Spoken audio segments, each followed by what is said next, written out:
there was a young maiden, and she had to look after the goats with her brother. So she and her brother and all of the children went to near the edge of the forest, and they grazed their goats. And as they were grazing their goats, that maiden saw a beautiful tree by the edge of the forest, and it was full of the most wonderful, sweet, delicious mango. Oh, would you like to smell how sweet this mango is?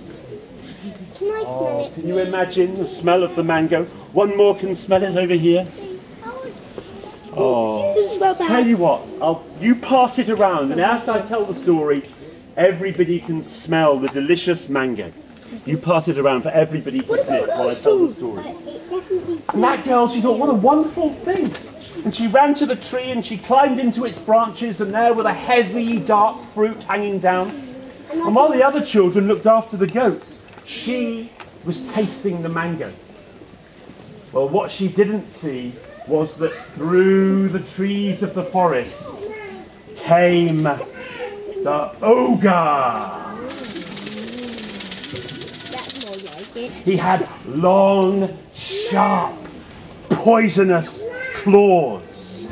That's more like it, isn't it? Yeah, that's more like it. Yeah. I don't want and all the other children saw the ogre and they ran away with the goats following them. But now the ogre was beneath the mango tree. Sweet maiden, pass me down a mango with your hand. And she plucked the mango with her hand and she reached down and threw it. And the ogre caught the mango, but he didn't catch the girl. Ah, sweet maiden, kick me down a ripe mango with your foot. And the girl in the tree, what could she do? She reached with her foot and she kicked a ripe mango and it fell. And the ogre caught it, but he didn't catch the girl. And he said, oh, sweet maiden, let me down a mango tied in your long black hair. And the maiden, she took her long black hair and she wrapped a mango in it and tied it, and she let down her long black hair, and the ogre caught the mango, and the ogre caught the girl. It's more like it. Yeah. And he took that girl and he carried her to his house at the edge of the forest. Now, fortunately, nearby there lived a family of beautiful birds with marvellous shining feathers and great strong beaks. They were parrots, 7 parrots, and they saw the girl trapped on the roof of the ogre's house. And the parrots flew into the air and they flew down to the girl, and she caught onto their beautiful feathers and they carried her high into the sky.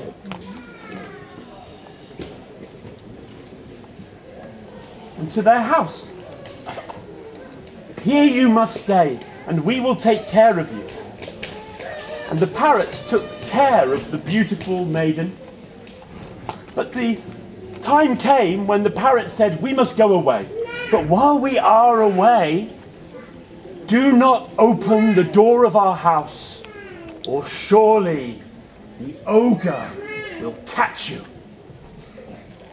And out of the door they flew, and one feather fell and landed at the maiden's feet. And she caught that feather, and she closed the door, and she went inside, but there was nothing to eat. Before the parrots had flown away, they had told her, you will know when we are returning, for if you look from the roof at the well, you will see a light shining when we are returning. So she climbed up onto the roof of the parrot's house. She waited and waited until it was night. She looked in the well, but there was no light. The next day, she was hungrier than the day before. Oh, she wanted something to eat. she climbed up onto the roof. She waited until it was night. She looked down the well, but there was no light. The third day, she was so hungry. She searched the parrot's house, but could she find anything to eat? She climbed up onto the roof. Can you remember everybody? She waited until it was night. She looked in the well, but there was no light. Oh, I am so hungry. And that maiden, she climbed down from the roof and she came to the door and she thought, I will just look outside. Do you think she should open the door? Yeah. She opened the door and there was darkness, but in the distance she could see a small house. Perhaps I could beg some food from whoever lives in that house. She took the feather with her as protection. And she carried that beautiful parrot feather across the way to that dark house. And she knocked on the door. Everybody, knock, knock, knock. And the door swung open and there was the ogre. And he reached for her with his long, sharp, poisonous claws and said, I will get you this time. The girl turned, and with the magical parrot's feather, she ran and she ran and she ran as fast as she could. But all the time the ogre was breathing down her neck with his long, sharp, poisonous claws. Did he catch her? She fled so swiftly that she jumped inside the parrot's house and she closed the door. And the ogre reached the door and could not enter. He was so angry that he left one sharp poisonous claw fixed inside the door up above and another sharp poisonous claw fixed inside the door down below. The maiden was still so hungry. She climbed up onto the roof. She waited there. And because it was night, she looked in the well, and there was a light. Oh, the parrots are returning. I will be safe. There will be food. And she ran down from the roof, and she threw open the door. But from the door fell the two long, sharp, poisonous claws. And one pierced her flesh here, and one pierced her flesh here. And she fell down dead. Is that the end of the story? No. Yeah. You don't think so? Yeah. Well, those beautiful winged parrots, they flew in through the door and they landed around the maiden and they squawked with sorrow, our dear maiden is dead. And with their strong craft, they forged a box. And they put her inside the box. So beautiful. And they lifted her, beating their parrot wings high into the air. And they carried her with their beautiful feathered wings high across the land and down to the ocean. And there the waves were rolling until she landed on the shore of a far distant land.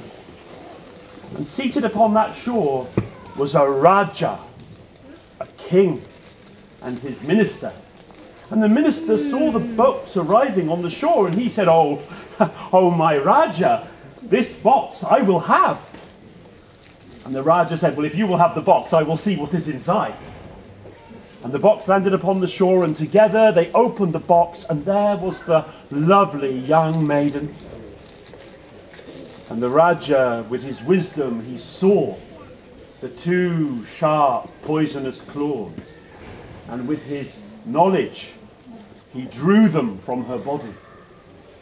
And when he had drawn out the second claw, her eyes flickered open, she breathed, and the colour returned to her cheeks. She was alive. She looked into the Raja's eyes. he said, come to the palace with me. And when they were at the palace, there were 3 other young women, and he said, one of you 4 will be my wife. I will have she who is the best cook. Whichever of you can bring me the softest rice. And he gave each of them a handful of rice, but they were still in their husks, each grain in their husk. Bring me the rice unbruised and soft and cooked well. Well, each of the 4 maidens took that rice, and the maiden who had been saved, why, she wondered what she should do, and she sat on the shore of that land and wondered, and then high above her in the sky, she saw the brightly coloured feathers of those 7 parrots. And they flew down and encircled her, and they squawked, "Oh, maiden, maiden, you are alive once more." And she said, help me. I do not know how to remove the husks from this rice. And those kind parrots, they took those rice grains in their beaks, and they took the husks from those rice grains, so the grains were unbruised. And she cooked that rice and brought it in a bowl before the Raja. And the Raja tasted the rice of each of the other 3 maids. But when he tasted the rice that she had made, it was soft and delicious.